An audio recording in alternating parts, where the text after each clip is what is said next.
Hello everyone, আসসালামু আলাইকুম। সবাইকে স্বাগত খাদিজা কিচেন উইথ ভিলেজ ফুডে। আজকে করব আমি সিমাই পায়েস।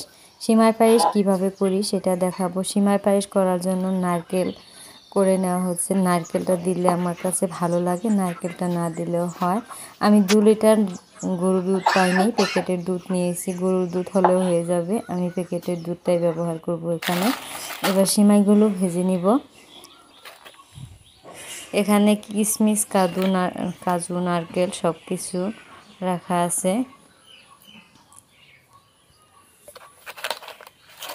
নর্মাল যেটা বাদাম সেটা আমি ভেজে খোসাগুলো এড়িয়ে নিয়েছি। কয়েকটা ছোটো এলাচ নিয়েছি ফ্লেভার আসার জন্য। এবার সেমাইগুলো প্যাকেট খুলে ভেজে নিব।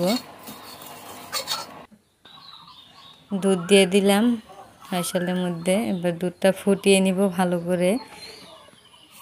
নারকেল, সিমাই সব রেডি। এবার দিয়ে দেব কয়েকটা ছোটো এলাচ, অল্প একটু লবণ দিয়ে নাড়াচাড়া করে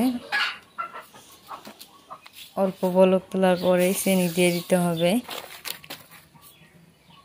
এবার কিশমিশ, কাজু এসবগুলো ধুয়ে দিয়ে দিব। তার আগে নারকেল কুচি দিয়ে দিচ্ছি। এবার এগুলো ধুয়ে দিয়ে দিব। সবগুলো দেওয়া শেষ। এবার ভালো করে ফুটিয়ে নিব, বলক তোলা পর্যন্ত অপেক্ষা করব। বলক আসার পরে সিমাইগুলো দিয়ে দিব। এভাবে করে সিমাই নাস্তা রান্না করে খেলে খুব ভালো লাগে, অবশ্যই খেয়ে দেখবেন। সিমাইগুলো দিয়ে দিলাম। এই তো রেডি হয়ে গেল সিমাই পায়েস।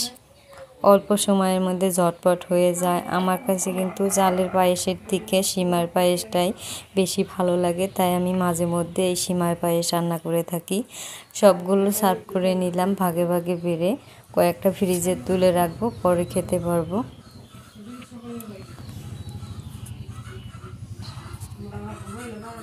কালারগুলো সুন্দর হয়েছে, একদম লালটে লালটে হয়েছে। খেতে অনেকটাই ভালো লাগবে। আমি একটুখানি টেস্ট করে দেখেছি, অনেক ভালো হয়েছে। এবার আমার শ্বশুরমশাইকে দিয়ে দেব খাওয়ার জন্য। রান্না যেহেতু হয়েই গেছে, তাই ভাবলাম অল্প একটু দিয়ে দিয়ে খেয়ে দেখো কীরকম হয়েছে।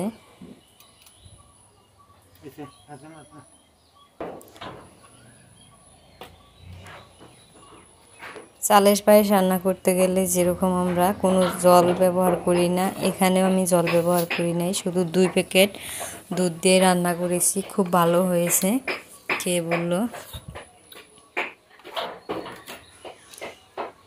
হ্যাঁ, আপনাদের কাছেও যদি এই পায়েস রান্নাটা দেখে ভালো লাগলো, অবশ্যই লাইক করে দিয়ে আমার পাশে থাকবেন।